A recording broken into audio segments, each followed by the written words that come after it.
Bonjour, c'est toujours bon d'être ici. Vous savez, j'ai appris quelque chose en commençant à venir ici. La première fois, je pense que j'avais mon propre ordinateur, puis ça bégayait un peu. Et puis, finalement, j'étais obligé de dépendre sur quelqu'un d'autre qui fait passer les diapos à ma place. Et j'avais jamais voulu faire ça. Et ça, jamais. Je vais être au contrôle. Et savez-vous, je me suis rendu compte que ça allait vraiment bien comme ça. Beaucoup plus facile à prêcher de même. Ça fait que merci de m'avoir appris quelque chose de nouveau.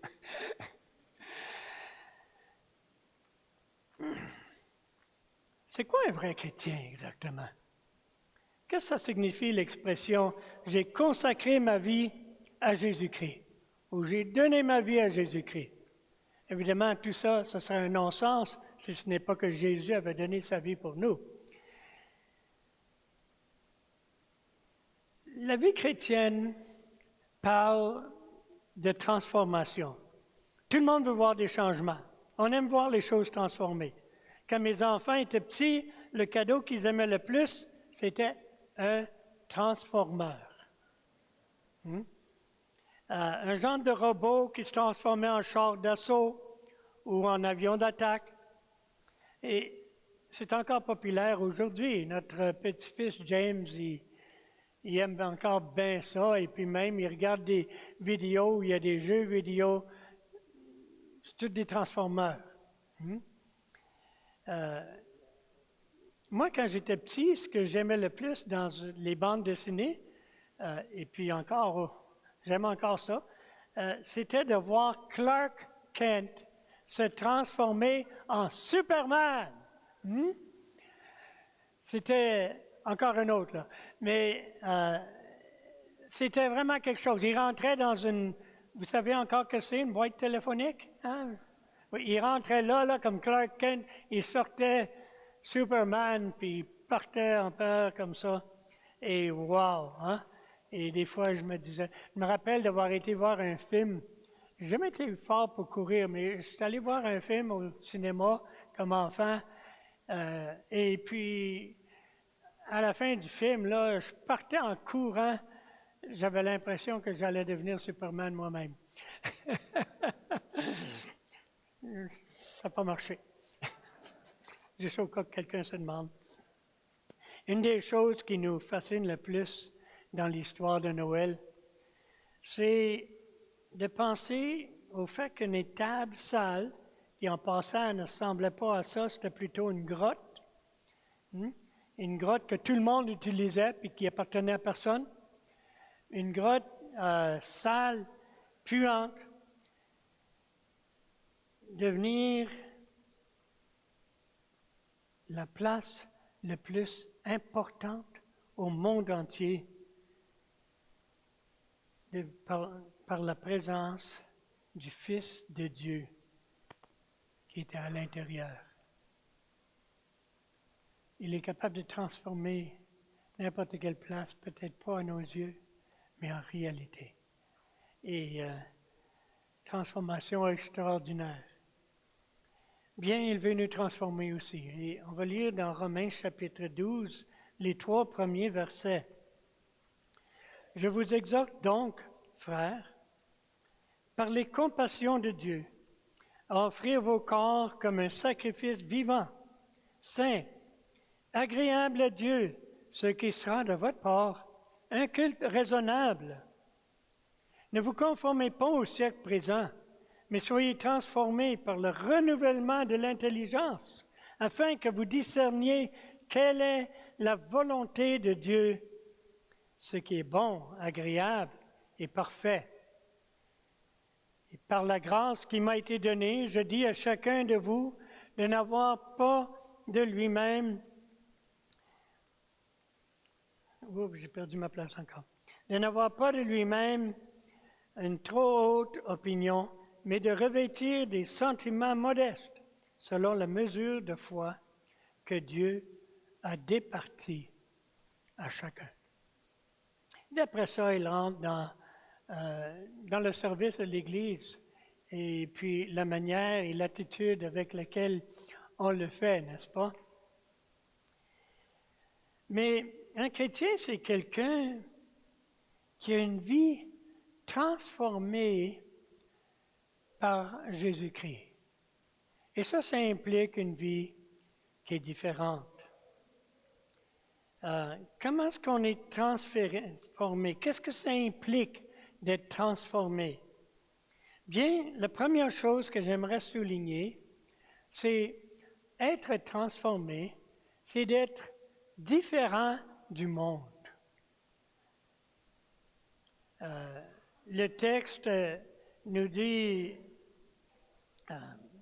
ne vous conformez pas au siècle présent, mais soyez transformés par le renouvellement de l'intelligence afin que vous discerniez quelle est la volonté de Dieu.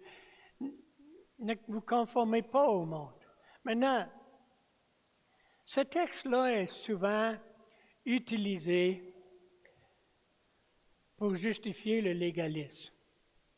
Et ce n'est pas du tout le sens. Mais nous ne pensons pas comme le monde.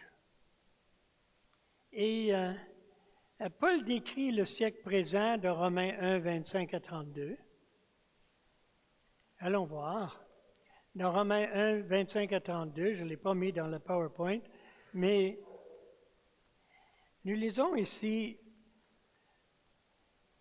eux qui ont changé la vérité de Dieu en mensonge et qui ont adoré et servi la créature au lieu du Créateur, qui est béni éternellement. Amen. C'est pourquoi Dieu les a livrés à des passions infâmes. Et là, il continue. On ne va pas aller dans les détails parce que ce n'est pas notre but ce matin, mais ça donne une description du monde actuel. Et des fois, on voit, ça c'est une liste des choses qu'on ne doit pas faire. Ce n'était pas dans ce but-là que Paul avait écrit ça, mais plutôt pour montrer la conséquence d'un monde qui n'a pas adoré Dieu comme il doit être adoré.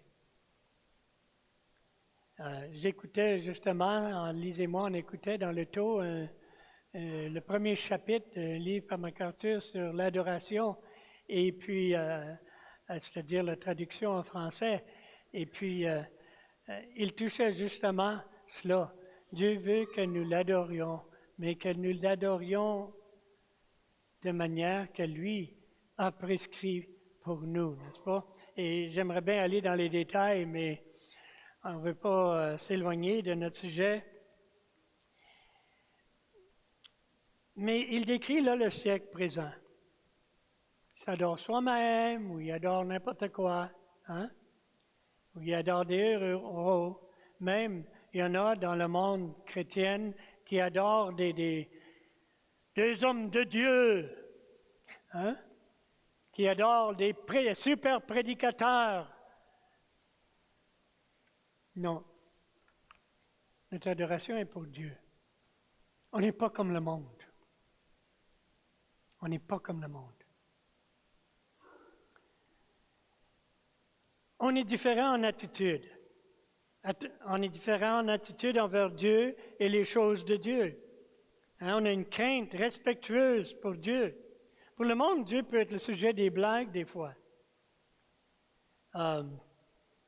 Avec, comme j'ai dit, l'adoration, ce n'est pas seulement le dimanche qu'on adore, c'est tout un style de vie. Le groupe de musique ce matin nous a aidés à entrer dans cette mentalité d'adoration, n'est-ce pas? Mais ce n'est pas le groupe d'adoration. Ce n'est pas le groupe de louange, mais c'est le groupe de musique qui nous aide dans la louange, n'est-ce pas? Qui nous facilite la louange. Et c'est d'une grande valeur, très important. Mais l'adoration inclut, par exemple, quand on donne. L'adoration inclut quand on médite la parole de Dieu. L'adoration inclut tant de choses. Vous savez, le monde, par exemple, veut s'occuper de la nature, n'est-ce pas? C'est-tu bon ou mauvais, ça? Mais des fois, ils veulent s'occuper de la nature pour honorer la mère nature. Je ne sais pas si on dit la mère nature en français, Mother Nature, mais ou la mère terre, quelquefois, ils disent. Nous ne le faisons pas pour ça. Ils veulent le faire pour protéger l'humanité. Oui, en partie par amour pour l'humanité. Ça, c'est ce que Dieu nous a commandé de faire. Mais si nous le faisons, nous, c'est parce que c'est la création de Dieu. Et c'est par respect pour Dieu le Créateur. En d'autres mots, il y a des choses qu'on fait semblables au monde, mais pour une raison totalement différente. Parce que nous sommes un peuple différent. Envers les frères, le monde, c'est souvent centré sur le moi. Et s'ils font des amis, c'est pour moi. C'est pas comme moi, j'ai des amis. Comme les petits enfants qui vont à l'école. « Hey, j'ai réussi à avoir 3 amis ou 4 amis! » tu sais. Et les adultes, on peut être un peu comme ça, même si on emploie un langage différent. Mais non. Nous nous préoccupons pour l'autre, non pas pour moi. Il y en a qui disent, aime-toi toi-même avant de pouvoir aimer les autres. Non, non, non, non. Tu t'aimes déjà toi-même. Fais-toi-en pas pour ça. OK? Tu t'aimes déjà toi-même. Si tu dis, ah, mais je suis donc laide puis je suis bon rien, c'est pas parce que tu t'aimes pas, c'est parce que tu t'aimes trop. Tu voudrais être plus beau. Tu voudrais être plus capable. OK. Je pars encore dans un tangent, là. Mais ce que je veux dire ici, c'est que le monde cherche à s'aimer soi-même avant d'aimer les autres. Mais qu'est-ce que la Bible dit? Aime Dieu et aime ton prochain comme toi-même. C'est-à-dire comme tu t'aimes déjà toi-même. Un amour, une affection pour les autres et spécialement pour les frères et sœurs dans le Seigneur. Mettre les autres avant soi. Selon 1 Jean, ça c'est une preuve qu'une personne est née de nouveau. Savez-vous ça? Et si tu n'aimes pas les frères et sœurs, ça peut être un indice que tu n'es pas né de nouveau. C'est d'après 1 Jean. C'est pas moi qui le dis là. Ne lapidez-moi pas. C'est Jean qui le dit dans son premier épître. On a une différente attitude envers l'Église. Le monde religieux, moins l'Église par obligation. N'est-ce pas? Le monde religieux ou moins religieux ont tendance à avoir une grande révérence pour l'édifice de l'Église, même s'ils ne rentrent jamais. Souvent. C'est peut-être de moins en moins, mais c'est encore là. Et le monde non religieux du tout qui méprise tout ce qui a à faire à l'Église. Mais nous avons un désir de faire partie de l'Église. Je ne parle pas d'être dans un bâtiment, mais de faire partie de la communauté de Jésus-Christ qui se rassemble, par exemple, à Drummondville. N'est-ce pas? Nous avons un désir de prendre soin de l'Église. Oui, le bâtiment, ça fait partie de ça, parce que c'est pour le bien du restant de l'Église. Mais prendre soin les uns des autres. Prendre soin de l'Église. Ça, c'est pas juste le pasteur, c'est pas juste les anciens ou les diacres. C'est l'attitude du croyant qui est transformée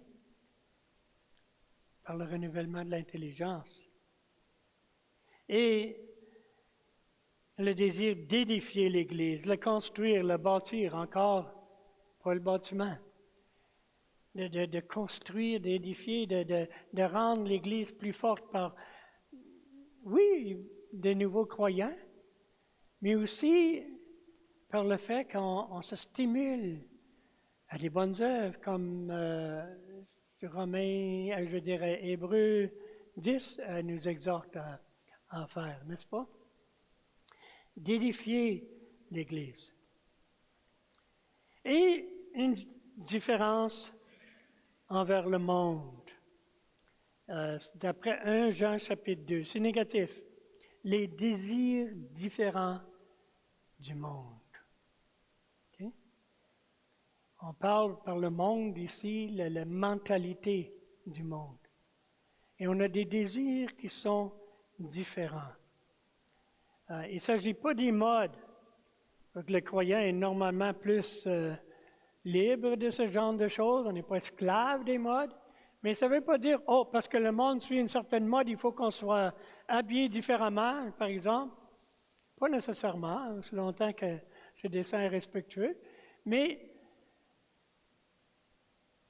pas les mêmes désirs. Pas les mêmes désirs.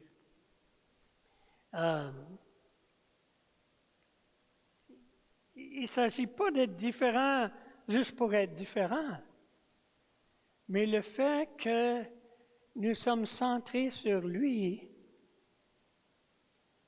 il y a un résultat qui est totalement différent dans notre manière d'être, dans notre manière de penser, dans notre manière de parler, dans notre manière d'agir. Alors, c'est pour ça que c'est notre attitude. En action, bien, les œuvres. Croire sans les œuvres, selon Jacques chapitre 2, c'est vide. On n'est pas sauvé par les œuvres, on est sauvé par la grâce seule. Mais la grâce seule va produire des œuvres.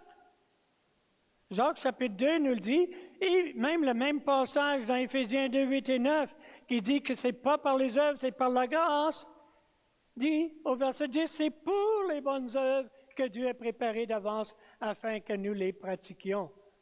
Donc, même il y a une différence en action dans nos œuvres. Comme Jacques dit, que croire sans les œuvres, c'est quelque chose de vide. Un nouveau comportement. Et le service, un désir de servir le Seigneur, cherchant des occasions pour le faire. Servir les frères aussi. Il ne faut pas s'attendre à ce qu'on nous pousse, qu'on nous oblige de le faire. On le fait parce que c'est en nous, c'est un nouveau désir. Nouvel amour. Je me rappelle encore quand j'allais c'était une petite assemblée des frères sur le rue des Ormeaux à Sherbrooke.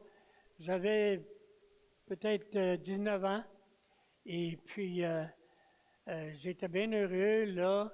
Puis là, il neigeait, on avait eu une petite mini-tempête de neige et J'arrive là à l'assemblée, un peu de bonne heure. Je me suis dit, bon, ben, je vais nettoyer devant les portes la neige. J'étais choqué. J'étais choqué. Il y avait des hommes dans l'église qui étaient déjà en train de pelleter, puis ils avaient saisi les pelles avant moi. Mais c'est ça, on a un désir de servir, d'aider, selon les capacités que Dieu nous donne. J'avais 19 ans. Aujourd'hui, je laisserai ça à quelqu'un d'autre de 19 ans. Mais c'est un changement d'action, si on veut. Aussi en réaction envers les circonstances. Les circonstances, on n'est pas au contrôle. Ça peut être la maladie, ça peut être un désastre. Ça peut être un incendie, ça peut être tellement de choses. Et puis on panique. Oh, c'est ça notre réaction? Des fois, oui, on tombe dans ça un peu. Mais cette transformation nous pousse à éviter la panique. Ça nous pousse à éviter la plainte et d'accuser, puis la malchance et tout ça. Envers les personnes, la réaction envers les personnes. Quelqu'un agit d'une façon que ça te tape sur les nerfs. Comment est-ce que tu réagis? La transformation va changer ta manière de réagir dans les conflits. Mais non, il n'y a jamais de conflit entre les croyants, écoute. Non, il va en avoir des conflits. Il y en a eu, il y en a, et il va en avoir. Parce qu'on est encore dans la chair. On aimerait être différent. Mais comment est-ce que nous réagissons? Comment est-ce que nous allons gérer les conflits? Avec une maturité et un amour pour l'autre? Pour la personne avec qui on est en conflit? J'aime pas ce qu'il fait, mais j'aime pas sa manière de parler, j'aime pas sa manière de penser, mais j'aime le frère, j'aime la sœur. Ou même chez l'inconverti. Comment est-ce qu'on réagit dans un conflit? C'est comment ta vie? Est-ce pareil au restant du monde, avec la seule exception que tu fais partie d'une religion différente? Ou est-ce que tu es différent? Parce que tu peux être différent et Paul ne laisse pas en doute en ce qui concerne la transformation que nous pouvons avoir. Être différent, ça va se faire par le moyen d'une intelligence renouvelée. Une intelligence renouvelée. La parole nous dit, soyez transformés par le renouvellement de votre intelligence, afin que vous discerniez quelle est la volonté de Dieu, ce qui est bon, agréable et parfait. Cette deuxième partie, on va le voir tantôt. Mais soyez transformés par le renouvellement de l'intelligence. Ça a été dit, notre pensée, c'est l'endroit stratégique où le vrai combat se livre. Je ne sais pas qui l'a dit, je me rappelle d'avoir lu ça quelque part. Une bonne partie de la psychologie moderne insiste que la seule manière de changer, c'est de changer notre manière de penser.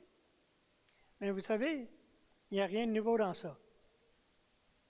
Paul avait dit ça déjà il y a presque 2000 ans.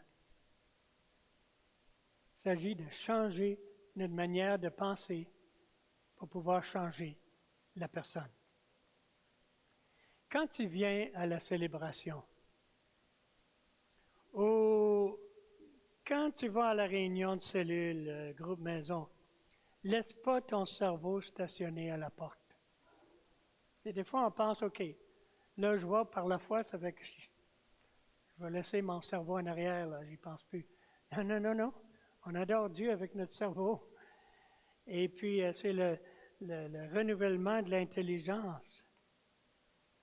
C'est une partie principale de notre conversion, de notre nouvelle vie. Transformé ou renouvelé par l'information sur l'Évangile que Paul les avait donné dans les 11 premiers chapitres. Ça nous transforme. C'est pour ça que c'est tellement important de méditer les Écritures et surtout l'Évangile. Parce que ça continue à nous transformer. C'est pas juste, j'ai cru l'Évangile, je suis une nouvelle personne, c'est fini. Non, ça continue à nous transformer.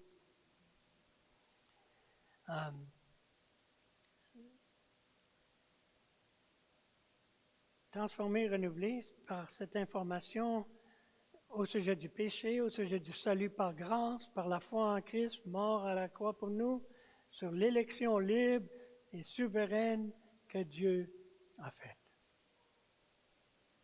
Ça change tout. Dans Osée chapitre 16 et verset 13, Dieu dit de son peuple, « Moi, je les délivrerai bien, mais eux, ils tiennent à mon sujet des propos mensongers. » Mal connaître Dieu, c'est mal se connaître. Et c'est un esclavage. Jésus avait dit, la vie éternelle, c'est te connaître. Dans Jean 17. Et mal connaître Dieu, c'est nous livrer à l'esclavage. Quelqu'un a déjà dit, notre pensée, c'est, j'ai mentionné ça, l'endroit stratégique où le combat se livre. Et c'est parce que de croire le mensonge, c'est se méconnaître soi-même même. On peut avoir une faible image de soi, une faible estime de soi, se dépréciant. Je suis rien, je suis un incompétent, je suis bon à rien. Un sentiment de méfiance envers tout le monde, un complexe d'infériorité. Et ce sont des choses qui opèrent dans la pensée et qui affectent toute notre vie. Et ça peut produire une soumission malsaine ou une rébellion malsaine, une ou l'autre. Parce qu'on a une estime de soi qui n'est pas biblique. Ou on peut avoir une image de soi qui est gonflée, un surestime de soi. Croyant que je suis le meilleur, je suis le plus compétent. Un sentiment de supériorité avec une confiance utopique. Et ça va nous rendre autoritaires, dictateurs, intransigeants et centrés sur le moi. Et on est tenté de penser à d'autres qui ont une ou l'autre de ces problèmes.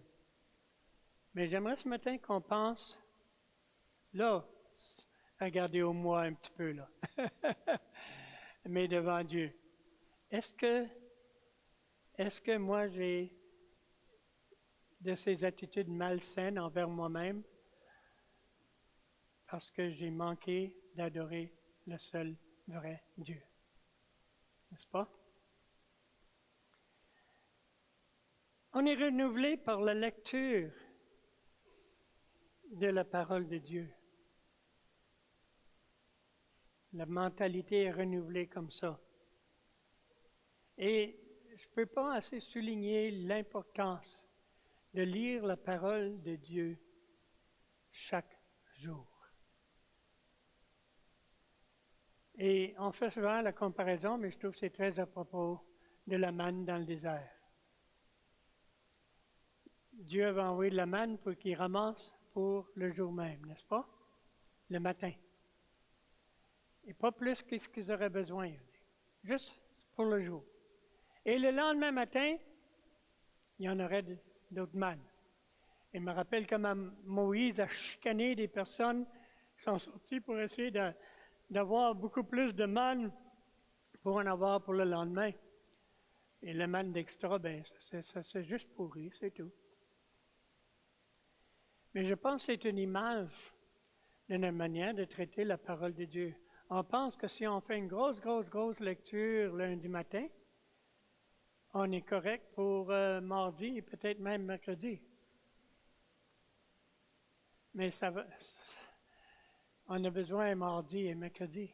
Pas d'une manière légaliste. Là. Je lis la Bible là, parce que je suis un chrétien, puis pour être un bon chrétien, il faut que je lise ça chaque jour. Non! C'est parce qu'on a besoin. On a besoin.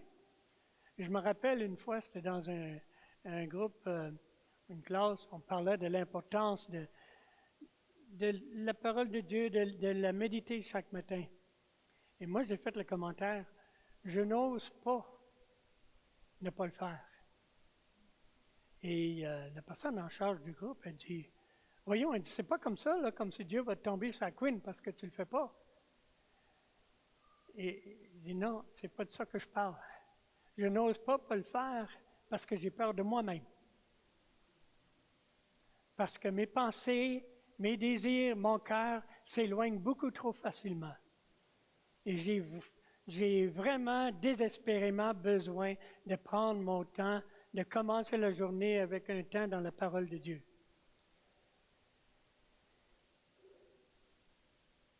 Alors, lire la parole de Dieu.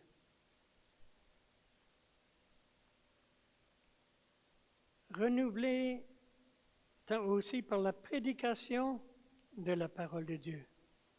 Si moi je lis la parole de Dieu pour moi-même, je n'ai pas vraiment besoin d'écouter un paquet de prédications, surtout des longues prédications comme des fois John fait. Non. On a besoin des uns des autres. Vous vous rappelez, quand ça se dit dans la parole de Dieu de s'encourager les uns les autres. Et puis, juste connaître les vérités de la Bible, c'est pas assez. Il faut absolument que ces versets soient appliqués à nos cœurs. Et la prédication est une des manières importantes par laquelle nous cherchons à faire cela, l'appliquer à nos cœurs. Par la prédication de sa parole, Dieu accomplit une œuvre dans nos vies. Une vie qui n'est pas régulièrement exposée à la prédication de la parole de Dieu finit par boiter sérieusement, réellement. On a besoin. Et si pour une raison ou l'autre, tu n'es pas capable de lire, aujourd'hui, on a tellement de Bibles audio dans nos téléphones qu'on peut faire ça aussi. Mais si tu es capable de le lire, c'est beaucoup plus facile de t'arrêter dessus, non? Tu peux repasser, tu peux revenir sur quelque chose. Et par la méditation de la parole de Dieu, juste lire pour soi-même, écouter la prédication, important, mais il faut la méditer aussi. Méditer la parole de Dieu, ça veut dire, en le lisant, observer vraiment de quoi ça parle. De quoi ça parle? De qui ça parle? Qu'est-ce qu'il y a là-dedans? Quels sont les détails là, que je peux remarquer, que je n'ai peut-être pas remarqué avant? Et dire, mais qu'est-ce que ça veut dire? Méditer, c'est jongler. Ça veut dire quoi, ça, exactement? Et chercher à voir dans le contexte. Et puis, qu'est-ce que ça me dit? Qu'est-ce que ça me dit? En autre mot, l'appliquer. Comment est-ce que je peux vivre ça? Comment est-ce que je peux appliquer ça à ma vie, ma manière de penser et d'agir? Alors, ça, c'est méditer. Est-ce que ton intelligence, ta manière de penser, se renouvelle, continue à se renouveler? Parce que le renouvellement de l'intelligence, c'est une chose continue. Hein? Réfléchissons sur ça. La troisième chose que nous voyons, c'est que celui dont l'intelligence est renouvelée va savoir discerner quelle est la volonté de Dieu. Qui ne veut pas savoir la volonté de Dieu? Ah, je veux savoir la volonté de Dieu. Comment je vais faire pour le savoir? Hein? Mais il le dit ici. Il le dit. C'est tellement simple. Afin que vous discerniez quelle est la volonté de Dieu. Ce qui est bon, agréable et parfait. J'ai entendu quelqu'un dire, c'est parce qu'il y a trois volontés de Dieu. Une volonté qui est bonne, une volonté qui est agréable, une volonté qui est parfaite. Non. La volonté de Dieu, hein, est bonne, agréable et parfaite. Il y a juste une volonté de Dieu, pas trois. Parce que nous avons une nouvelle attitude envers la volonté de Dieu. Dans Jean chapitre 7, verset 17, Jésus il disait que si vous voulez faire la volonté de Dieu, vous saurez si ma doctrine est vraie. Et je crois que le fait de vouloir faire la volonté de Dieu nous ouvre l'esprit, nous aide à comprendre, parce qu'on désire faire sa volonté. Ce n'est pas par des moyens artificiels, des preuves, des signes que nous aurions demandé nous-mêmes. Seigneur, si tu veux que j'achète ça, fais-moi gagner la loterie. Non, mais, OK, ça c'est peut-être un peu exagéré, mais on cherche tellement des indices, des signes, pour savoir la volonté de Dieu. Et pourtant, il nous dit le secret ici dans Romains 12, 2. Étant transformé par le renouvellement de l'intelligence, afin que vous sachiez quelle est la volonté de Dieu. Et puis, il s'agit d'avoir dans le cœur un chemin qui est ouvert pour Dieu vers notre pensée. Et puis, il va travailler dans notre pensée. C'est aussi parce que nous connaissons la volonté de Dieu qui a déjà été révélée dans sa parole, parce que nous avons été en train de méditer sa parole. En passant, est-ce que ça vaut la peine pour Dieu de te montrer sa volonté si tu ne veux même pas faire ce qu'il a déjà révélé? Réellement, hein? À un moment donné, quelqu'un il dit, regarde, comment est-ce que je peux faire pour accomplir telle tâche-là? Alors, tu lui donnes les pas. Tu lui donnes les pas. Et il y a peut-être 6, 7 pas à faire. Tu lui donnes les 3 premiers pas, puis il fait tout le contraire. Vas-tu te border de prendre le temps de lui expliquer le 4e, 5e, 6e et 7e pas? Je pense pas.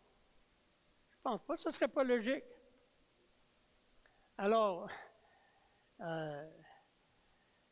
si nous nous soumettons à la volonté de Dieu déjà révélée, Dieu peut nous montrer les prochains pas, n'est-ce pas? Soyons pas trop pressés pour aller au-devant des coups. Et évidemment, il y a le côté de ce que Ernest Dick plutôt nous enseignait à Bethel. Il répétait toujours avec son accent, le bon sens sanctifié. Et je l'entends encore sonner dans ma tête. Il l'a répété pendant 3 ans. Et puis, au début, je trouvais ça un petit peu bizarre. Je me dis, oui, mais concentrons sur la Bible. Mais après, je me suis rendu compte qu'il était en train de citer Proverbe. La sagesse divine, c'est le bon sens sanctifié, n'est-ce pas? Qui nous aide c'est avec ça qu'on apprend à lire les circonstances de la vie, on apprend à interpréter les Écritures, on sait choisir les conseils appropriés. C'est se faire diriger par l'Esprit de Dieu, finalement. Mais dirigé par l'Esprit de Dieu n'est pas dirigé par des sentiments. Finalement, cette intelligence renouvelée nous donne une saine humilité. En autre mot, ça nous met un peu à notre place. Une saine humilité.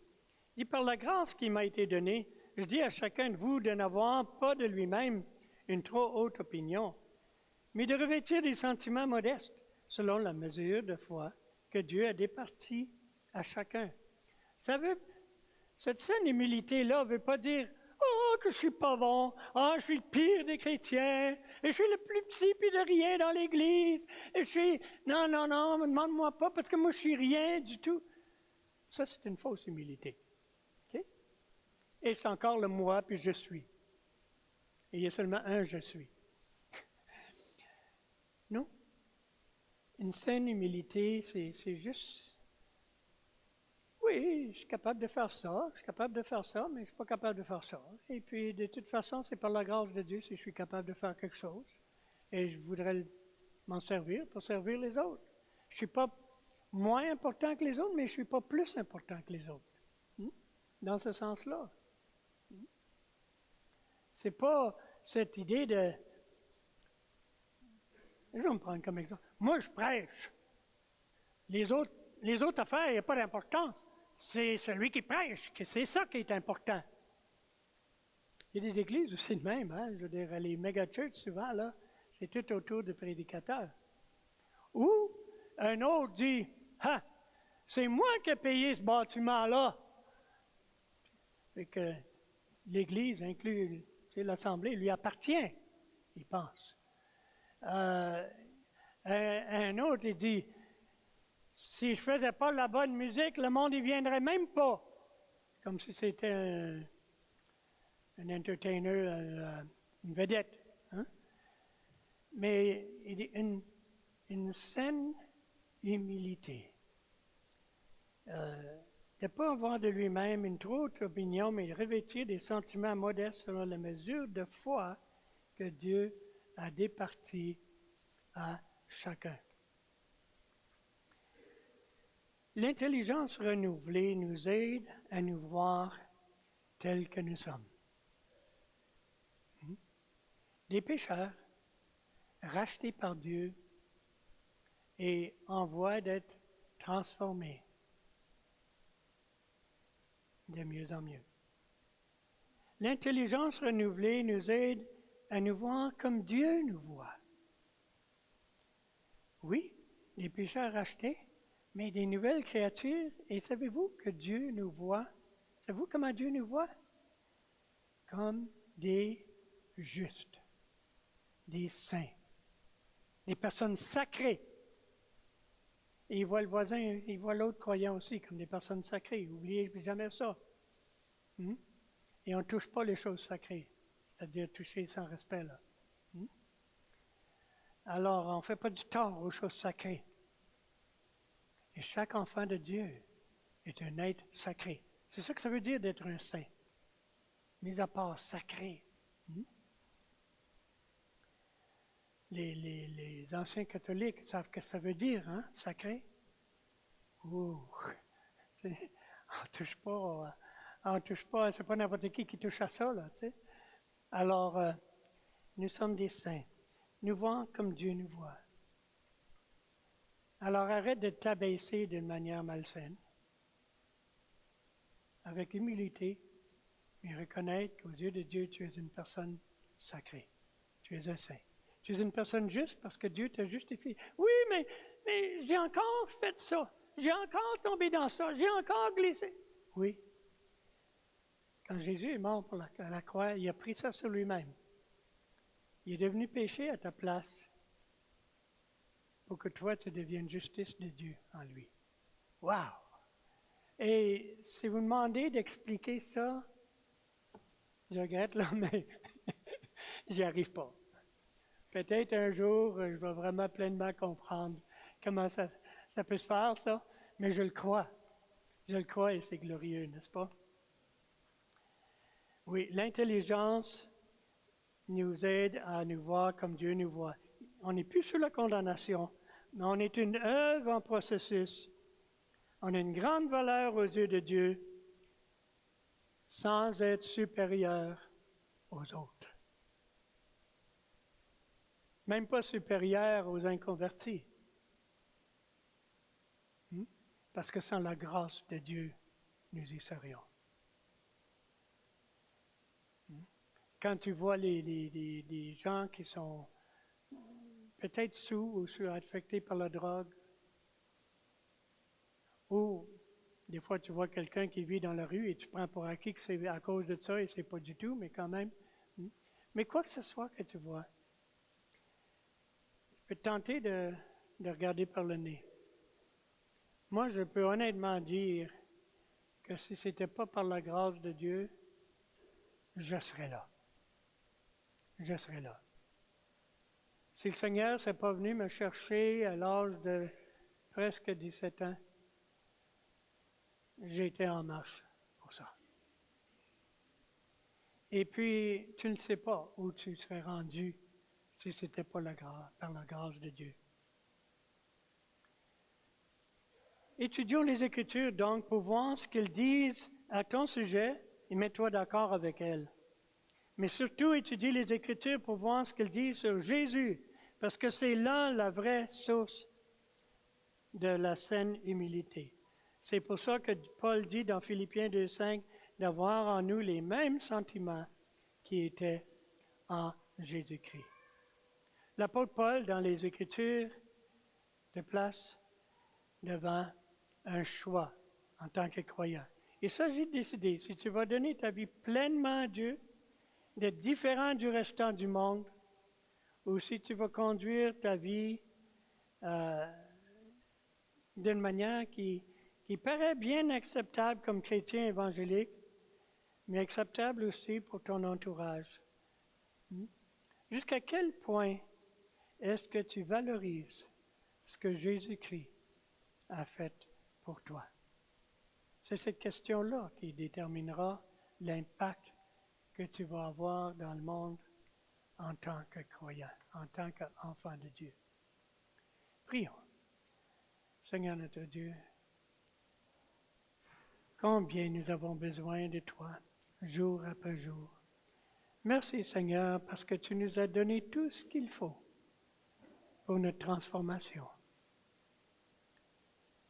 Tu nous as donné Jésus-Christ pour faire de nous de nouvelles créatures. Tu nous as donné ton esprit pour nous guider. Tu nous as donné ta parole écrite pour nous enseigner. Aide-nous, Seigneur, à vraiment nous appuyer sur tout cela.